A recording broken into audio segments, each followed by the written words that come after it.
Hi, good evening and welcome to Test Talk, TEST, Tertiary Education Skills Training. Really is what happens to kids after they leave secondary school. Tonight we're talking about creating jobs for young people, and I have people from three of the different tertiary education centers that help us to create jobs and provide kids with the training required to get jobs. On my left, we have Pandit Bade Sitahal Maraj, the Dean of the National Energy Skills Center. Welcome. Thank you. We have Ms. Donna Bechu, who is the Assistant General Manager of the MIC Institute of Technology, and Mr. Chandar Gupta Supasad, the Chairman of YTEP. Welcome all. Thank you very much. Thank you. Mr. Supasad, the critical question for me is, are we creating jobs or are we just making work and paying kids not to work? No, we are not the ones that are creating jobs. Job creation is a function of the economic activity in a country. What we all do under the Ministry of Tertiary Education and Skills Training is train people for jobs that will be existing in the future or that are existing now. Training does not create employment. Training gives people the skills to get jobs that are available. All right. So what is YTEP doing in terms of the match between jobs and the training then? Yes. What we do at YTEP is, together with the National Training Agency, we do a labor market report.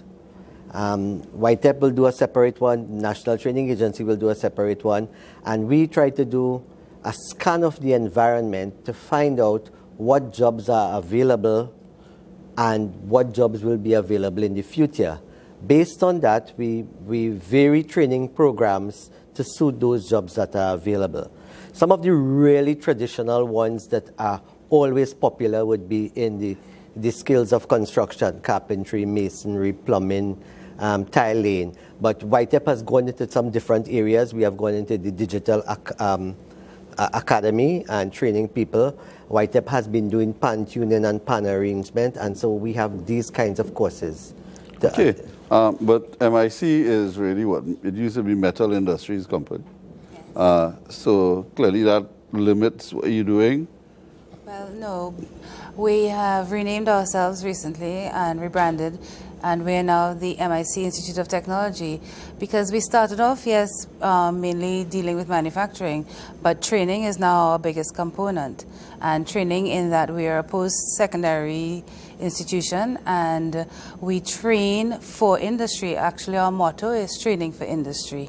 And some of our programs require our trainees to work in industry while being trained. So like one of our NSDP program, they are placed in industry, and in the mass program, they're placed in industry and then they come back in for training. So that's part of what we do. Pandit Sitahal Maraj, you're with the NESC.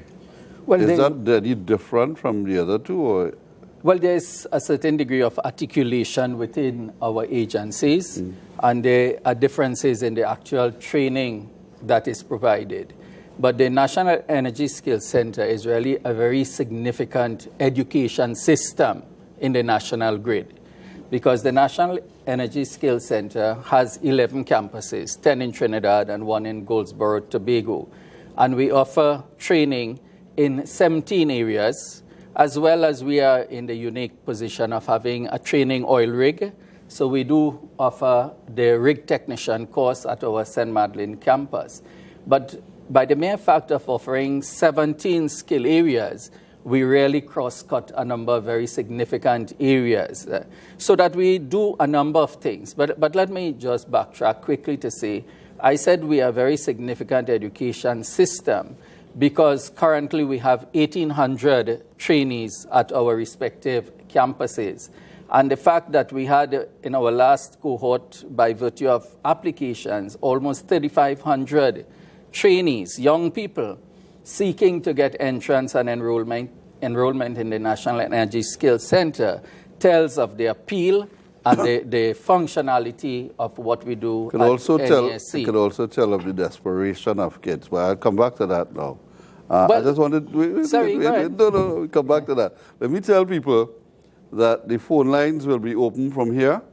The numbers to call are 675-8747 and 675-8749. We have a former secondary school teacher when I was at Cardi. He was across the road at Caribshire.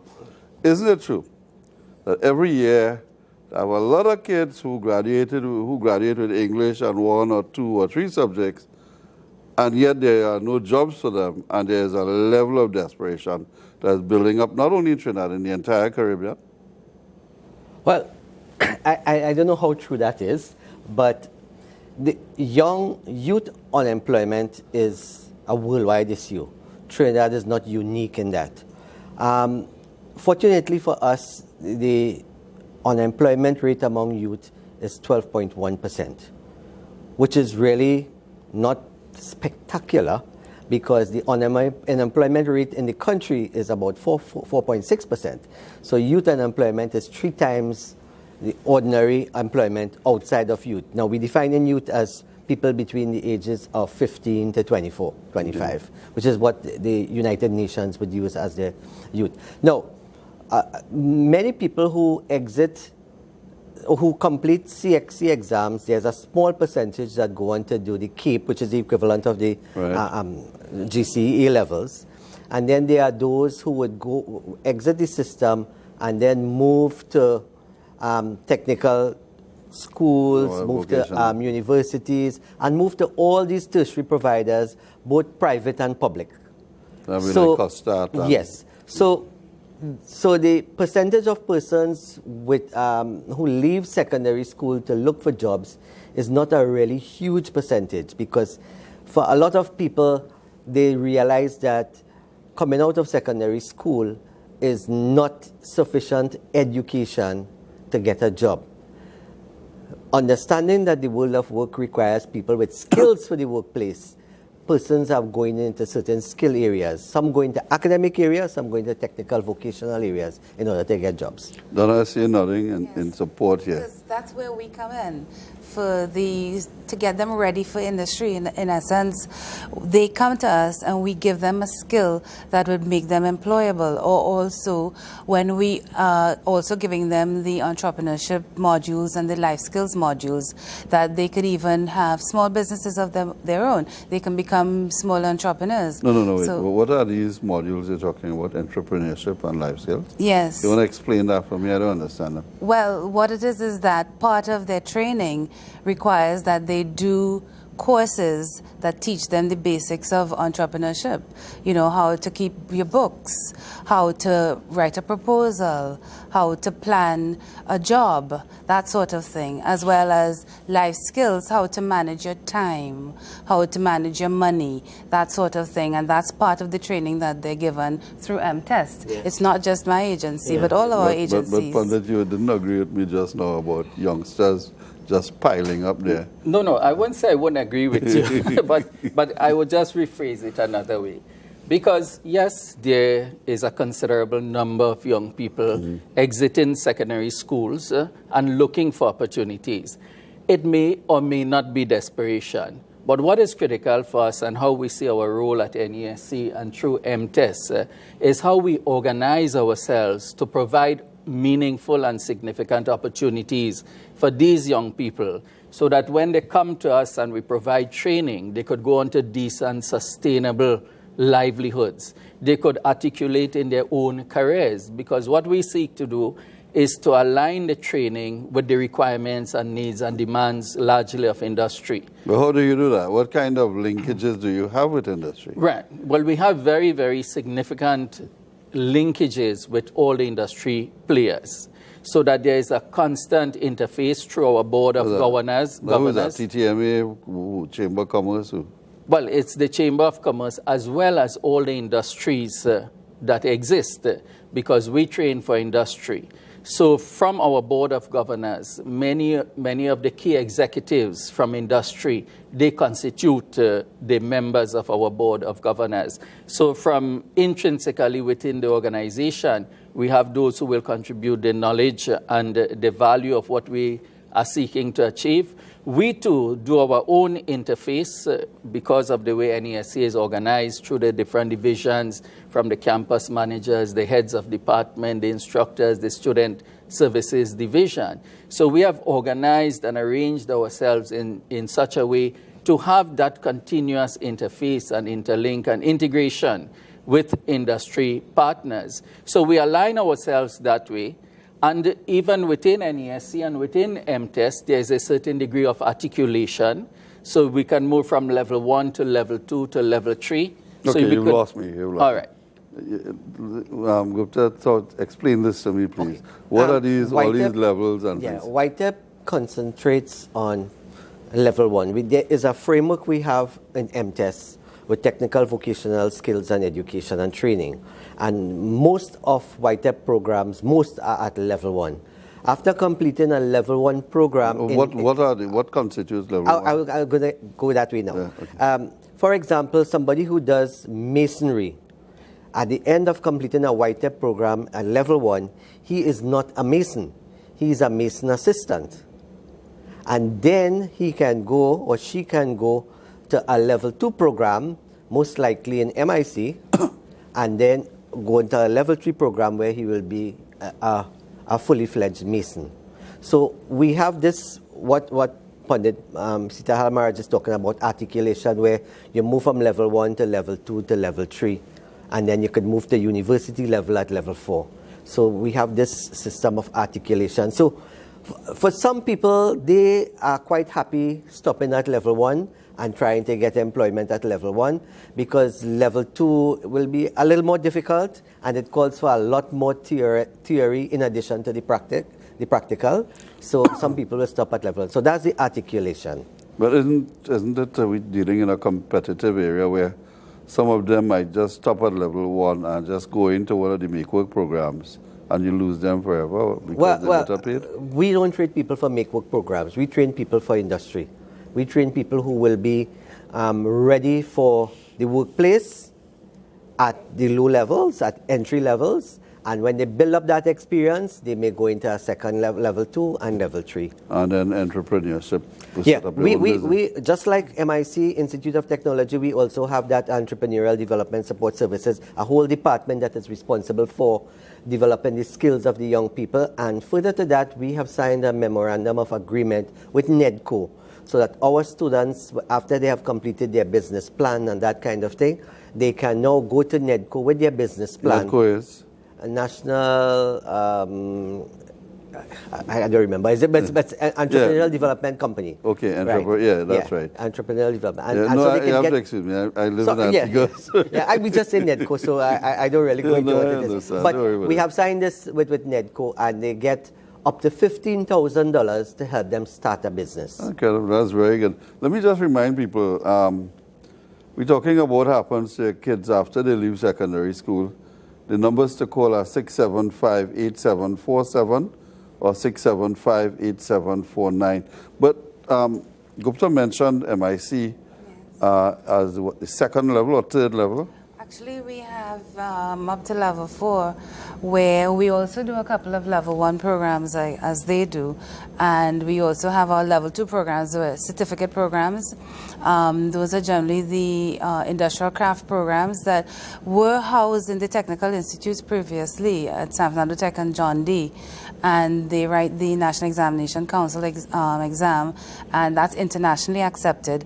And as he was saying, the level 1, which would be our high program, mainly, you become an assistant.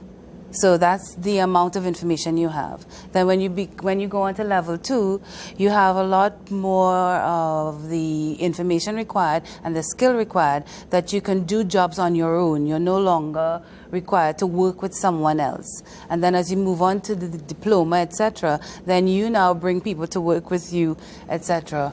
But we have those levels. We even go up to the engineers in training, where after completion of your engineering degree at any of the tertiary institutions, any of the universities, UE, UTT, etc., they come back to us to get the skills training aspect of it, because a lot of times they require more of the practical skills before they can hit the workplace running. Let's pause briefly. We have to take a short break. We come back. I think I wanted to start back with your thought on it.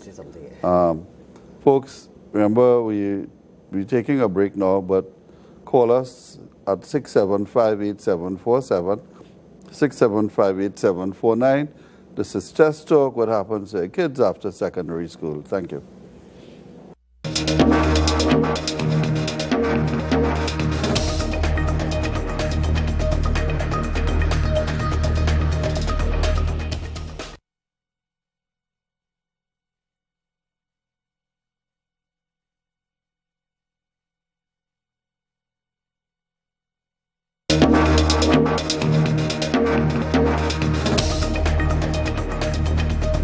Hi, welcome back to Test Talk.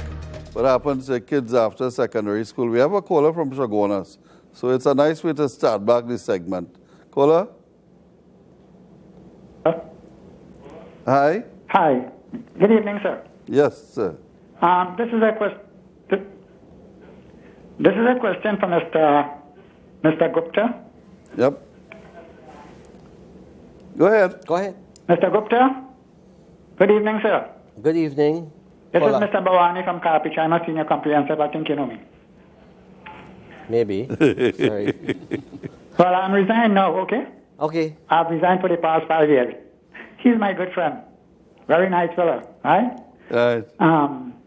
I spoke to the minister yesterday, Mr. Fazal Karim. Continue. And Mr. Fazal Karim told me that I can get in contact with Mr. Gupta.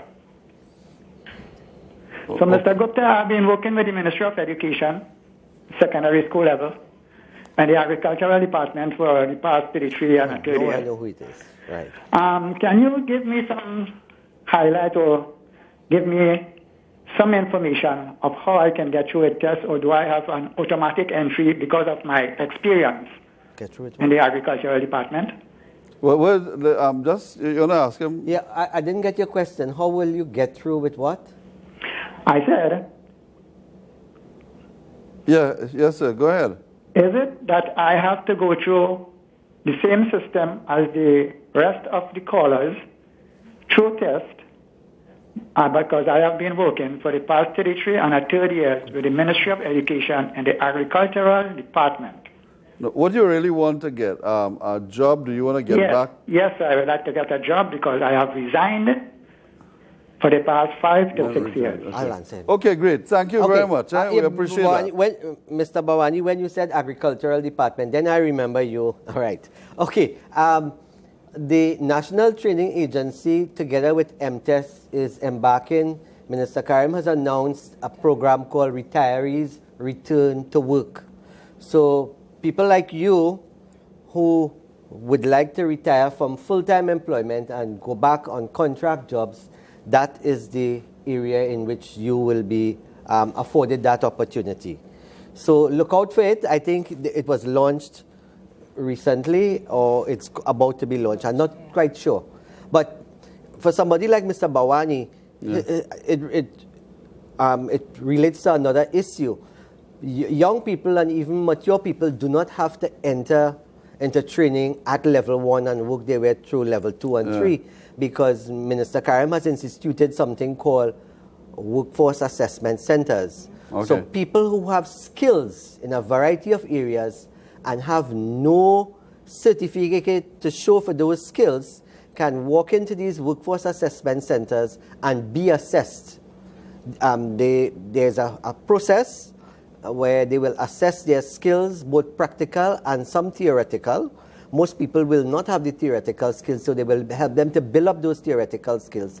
And so you know some of the really great masons and plumbers that you come home to do work by, you have no real training, no formal training in a registered institution and no certificate to prove, but they have real good skills. And MIC and NESC and play a YTEP role in the actual workforce evaluation and assessment assessment. centers. Okay, how does that I was work? just about to say that Gupta kind of pipped me because Oh, I sorry. was going to refer to it, but that's okay. Because we've got a few centers, well, where what it is that you can walk in and register. And then they'll give you an appointment date, etc. And then when you come, you have to walk with your ID as a national and your birth certificate. And then after the registration, there's a process where they now find out what are the skills that you already have, the competencies that you already have. And then after that, you can be given units, meaning if you don't have the full competency, because some people can lay tiles, say for example, you can lay tiles on the floor, but you're not so good with laying tiles on the wall. Okay. Right? So you can get the competency, the units for laying tiles on the floor, but you're still lacking with that competency for laying tiles on the wall. Of course, I'm not being totally But serious no, you here. could do what a lot of them do. They put wall tiles on the floor and they skid. Well, I just want to add, in addition to what Donna is saying, in terms of the walk-in, under NESC, there's also a division of workforce assessment that they go out to communities and they locate people we who do may that not as have well. known of these training and evaluation and assessment opportunities, and they encourage them to register. There's a database, and they come in to be assessed. So this is one way of having people who already have certain degrees of skills being formally assessed and certified, and therefore to find a work in wherever in the workplace it becomes easier. We have a caller. I like to bring callers in. Okay. Please, caller. Sir, good afternoon. Good afternoon. Good afternoon. Okay, I'm here listening to your program, right? I have a daughter who just turned 19. She attended Serval Training Center, but now she has completed computer networking and nowhere else to turn to. So I don't know if you could Yeah, of shed course. some light on what I could get her in to do some more training or to go to school or... Okay. Because she attended Serval from the Junior Life Center. Okay, that sounds good. Yeah. We have some answers here for you. Computer networking is a skill that is needed. Uh-huh. So she can do two things. She can further her skills, or she can start to look for a job with computer networking. By itself, it may not get her the best entry-level job, so she may want to go to YTEP or MIC or NESC.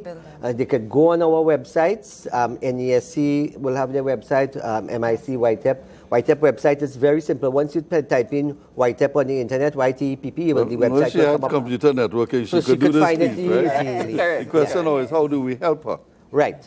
So she can go and look at these websites and see what courses that are available in the occupational areas that she's interested in and in the geographical areas, because YTEP has a really widespread across Trinidad and Tobago.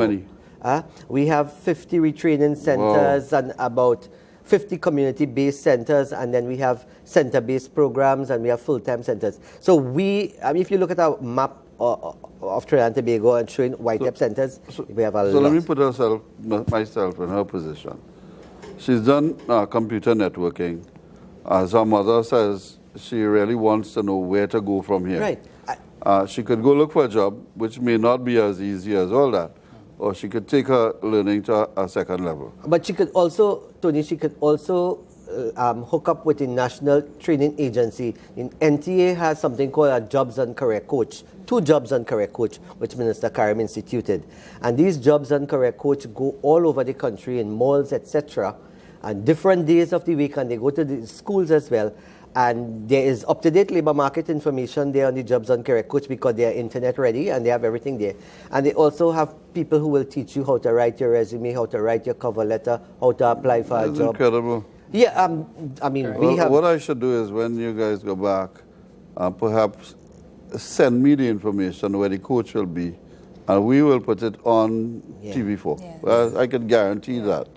Because that's something that all the kids National would like. Training Agency will have that list. You were all going to say administrative- something, Donna? Sorry. Well, before Pundit spoke, what I wanted to also say pertaining to the work, getting back to the Workforce Assessment Center, was that we also have a top-up program. So where we have identified that you've got these gaps in the skill areas that you cannot receive the CVQ, but you can only get units, we are providing that training for you at MIC Institute of Technology. And that the age does not matter. No.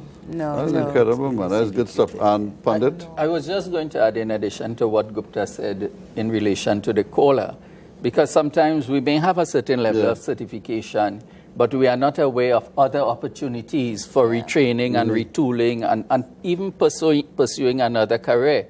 So sometimes when, like the caller's daughter, look at some of the courses and the offerings that we have, that may inspire and encourage even a different pursuit or course of study. So that's one of the important things that under the agencies of MTest that we offer. Yeah, also MTest has instituted a series of career fairs. Yes. And every year we have these career fairs all over the country. And all these young people have to do is go to the career fair. They will meet training providers, like all our agencies and private providers, but they will also meet people who will give them career advice. Okay. And so if she has computer networking skills, she will get career advice on where she can go forward with that skill, which agency she might want to go and go and do a further program. And that information will be on your websites? Yeah. All the websites. All the agencies' Okay, so she could do YTEP, she could do MIC. But the career fairs will come out. The career fairs will come out soon. It's just, I think it takes place right after exam results come out. That's good.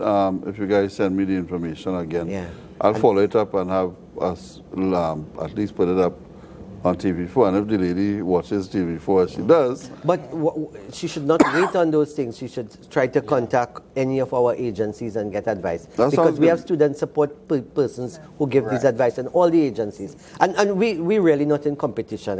We work together. Guys, we have another caller. Good evening. Hello. Hello, good evening. Good evening, ma'am. First of all, let me say, Mr. Diaz, that I look forward to your weekly offerings. Okay, thank you very much. In the newspaper. I thank you so much. Man. Glad to hear I'm fun. Right. I am just calling really to make an observation.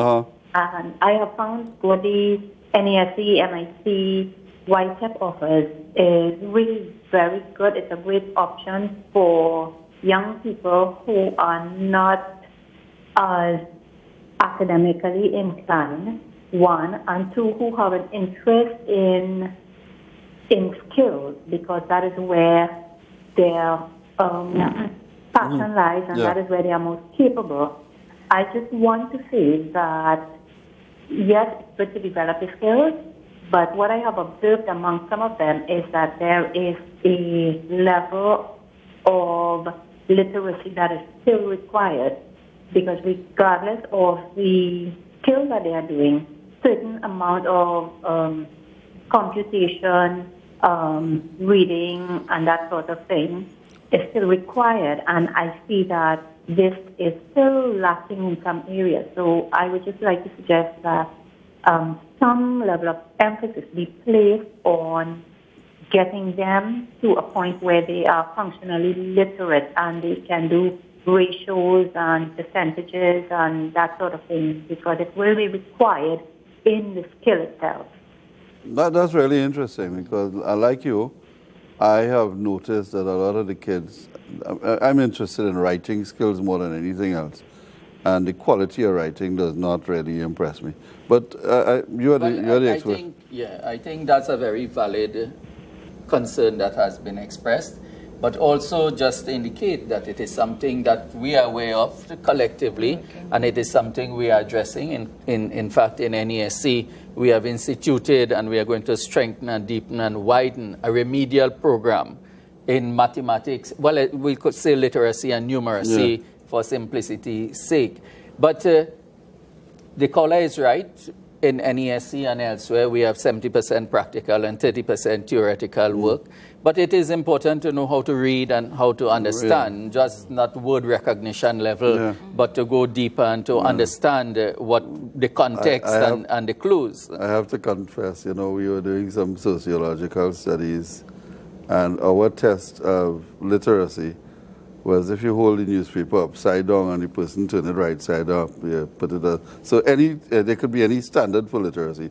Do you have one? I know you wanted to talk to me. I wanted to try to correct a perception that the caller had or has about not well academically inclined, and therefore they go into skill areas.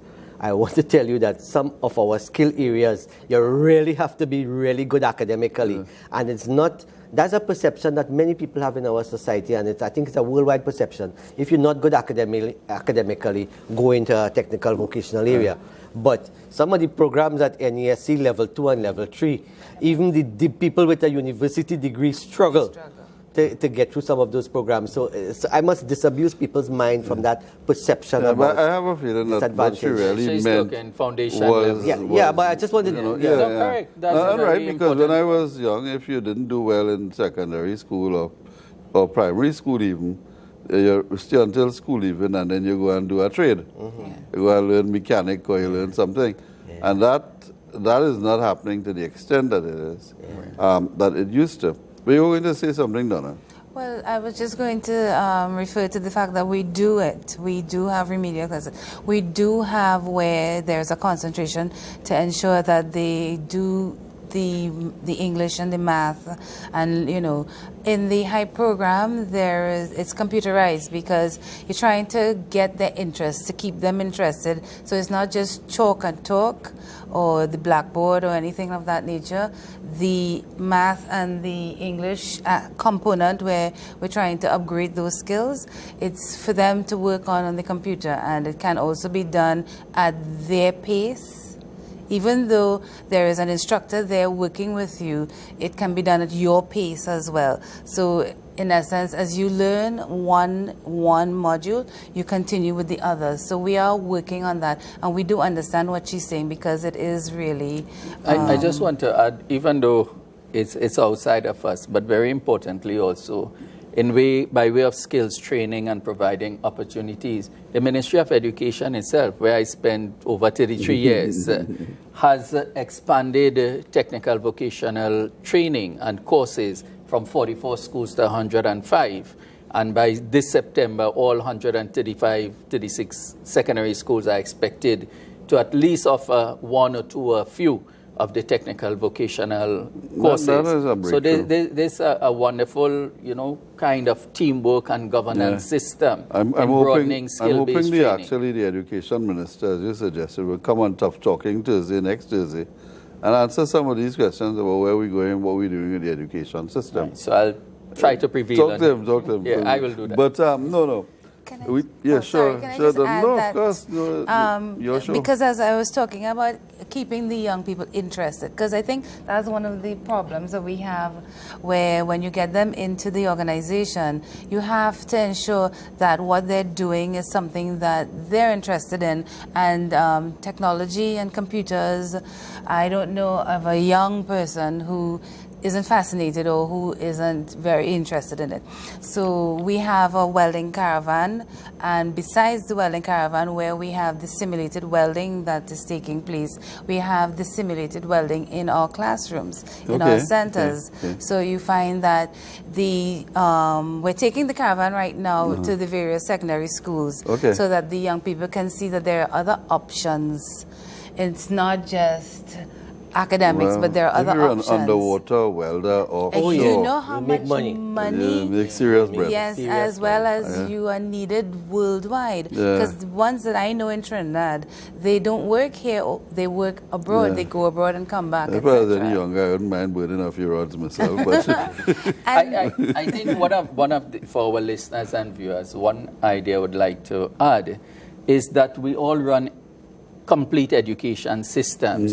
Sometimes John Public may think this is just a trade school or a skill school, and we only pay attention to one component of the trainees who come. But we really look at the holistic development of our trainees. So we have a student support services division, we have a placement division, and we look after their overall welfare. I was impressed with that part of it, actually. So when they come, you know, they get not only the coveralls and the personal PPE, but, you know, it's really about developing young minds and developing skills. So that even though we talk about training for industry and the world of work, I think also very importantly, all of us, what we do is try to stress to young people, you must become your own employer as well as employer of others. So while, yes, generally many of them will go to work and to industry, but with the training they get and the skills they have acquired, they too could become employers. Folks, remember we're taking a break now, but call us at 675-8747. 675-8749. This is Test Talk, what happens to kids after secondary school.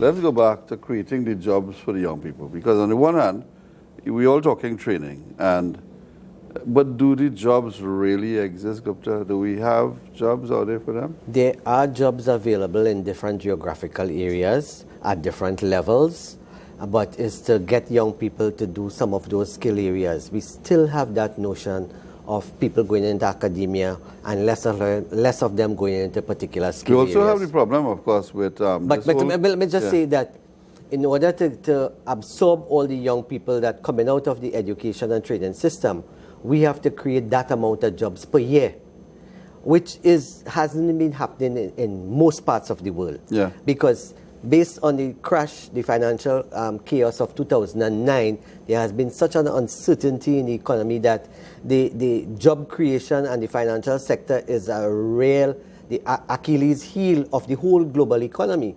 And until such time as we get past that financial collapse and that depression of crash of Wall Street crash of 2009 was the worst crash since 1929 of the Great Depression. And we are seeing the impact of that. Just want to ask, we have a caller, and like I said, part of the tough talking is from the callers. Hi, caller. Hi, good evening. Hi, good night. I was trying to find out some more information about the drilling academy that NESC has down in St. Madeline. Right. Well, currently we have a drilling school there, and we offer the rig technician course. Our current enrollment there, well, at the end of this month, the first year, it's a 2-year course, and the first year finishes on the 31st of May. We currently have 115 trainees there, as well as included among them, we have a number of trainees. There's a MOU with the Nigerian government, so we train Nigerians as rig technicians. I have a feeling that she's wondering how to get in, how to get the kids and things. Yes, so by way of application is a normal process. If we go to the NESC website, we'll see listed there the qualifications to gain enrollment, to gain entry. And we'll also see the nature of the modules and the kinds of course content, I should say, that goes in the rig technician. Now, it's a very high-level certification. It's a career that really will set someone on a very lucrative career, so that it's something we all encourage people who are qualified for such opportunities. So please look at our website and see the particular course, the rig technician, and all the things that pertain and are relevant to the rig technician. And when the opportunities for the next phase of enrollment comes in, please avail yourself.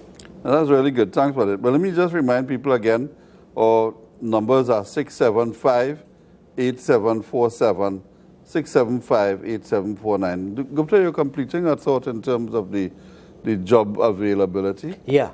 So I'm saying that there are jobs available, but at different levels and different entry points in different geographical areas and different occupational areas. But many people who are applying for jobs are the ones who do not have some of the skills that are required for the entry level. But the government of Trinidad and Tobago has an on-the-job training program managed through the National Training Agency for young people who do not have the workplace-ready skills. And the OJT program, Minister Karim has instituted it so that it's now very, very specific. So there's a OJT Global, which was launched with the United Nations, OJT Media, OJT Medical, OJT Engineering, OJT Tourism. So people can begin to focus in a general way about a particular career in a particular area. Well, we are really interested in the OJT media and technological here, especially in the broadcast technologies. So maybe we could talk about that at some other time. But Donna, I noticed you wanted to add something about MIC as part of this discussion. Well, just simply to remind people that we have 18 satellite centers and that we can be reached at 663-4 MIC, and that we really do have a broad range from some of what they would refer to softer skills like the food preparation and culinary arts and that sort of thing. So talk to me about that, because the question I was going to tell Gupta is that we keep hearing that there are more girls out there in the world of work or looking for work or in the universities than boys. To me, they're all equal as far as I'm concerned. But the question is that sometimes through our socialization, sometimes through our own preferences, people like different kinds of areas. And I was just wondering about the range, Donna. Because metal industries don't really seem to suggest to me cake baking and decoration. That's why we're now MIC. That's why we're now MIC Institute of Technology, because the metal industries really, as you say, made people think just metal works and machining and that sort of thing. And that's just part of what we do. So that's why we rebranded ourselves, so that people would realize that we really do have a wider range. And yes, we do have food preparation and culinary arts, dressmaking, tailoring, and those. Well, I know a lot of young. That's YTEP specialty and cosmetology. Okay. I just wanted to add from NESC's perspective. Perhaps we are a bit more fortunate and perhaps even fortuitous too. Because of the skills we do, most of our trainees, upon successful completion, they are very readily absorbed by the industry. I saw that. I had something on automotive. Right. And we too also have an apprenticeship program, so that the trainees come for 1 year full-time study and practical, and then 4 rotations in industry, 4 6-month rotations of practical experience. Because at NESC, as far as possible, we simulate the workplace experience, so that our trainees fit in pretty much ready in the world of work when they get there. I was down in Cuba this morning, and I hadn't been there for a little while, and I saw a NESC site where our old field engineering department the and I saw some buses in front of you. What is that about? Well, the buses, they are all part of the practical training. But we also had an MOU with the PTSC for training. But in our campuses, we do real-life work on vehicles. In our Point Lisas campus, we have 17 vehicles from 1985 come back, so that students get a wide range. In our Woodford Lodge campus, we have started autotronics and CNG training. So, it's constantly evolving. My days from Carney, I mean, I knew the factory. Yeah, well, they're excellent. Gupta, you too? Yeah, I remember. But tell me a little bit, I want to continue with this thing, because the concern I have is that young people just have make work programs, go into it. How does the OJT thing work? Is it just free money? What is it? No, you are attached to, there are private as well as public companies that will look for young people. Now, government has given these employers an incentive to employ these young people through the on-the-job training program. They get a stipend, and the stipend is very competitive at the different levels. There are 4 levels, so if you just have plain CXC, you get between 2,000 and 2,005, and then if you have a CAPE or associate degree or technician's diploma, you go from 3,000 to 3,500 a month. If you have a first degree, you go from 6,000 to 6,500, and if you have a master's, you go from 7,000 to 7,500. Now, it's meant to be a program where young people get a mentor in the workplace, and the mentor will teach them the skills of the workplace. So it's not like we're giving you the photocopy and stick stamps and that kind of thing. It's not meant to be like that. Of course, there will be a couple employers who will not provide the kind of skills that these young people need. Now, Minister Karim has introduced a very wonderful one with OJT Medical, where persons who are trying to get into medical school cannot get into medical school because of the great demand. So he has asked them to be attached to the hospitals and health centers, so they will generate the kinds of skills that will help them when they go to medical school. So it's a kind of like training before you're going into education. And that is the real idea behind the OJT program, where people are mentored and they learn the skills of the workplace. They learn communication skills, they learn how to cooperate, they learn teamwork, in addition to the practical skills of the workplace. We have a caller. Hi, welcome to Test Talk. Hi, good night. Good night. Good night to the panel. Good night. Good evening. One question I just wanted to ask regarding your mobile training. I heard that for example, the welding that MIC was offering. Yes. We wanted to know, how do we know that what area the bus will be? The more caravan. information. Okay, well, at present, we're visiting schools, secondary schools, and we have actually quite a rush where the schools are asking us to come to them. So the welding caravan is kind of booked at present for some particular days.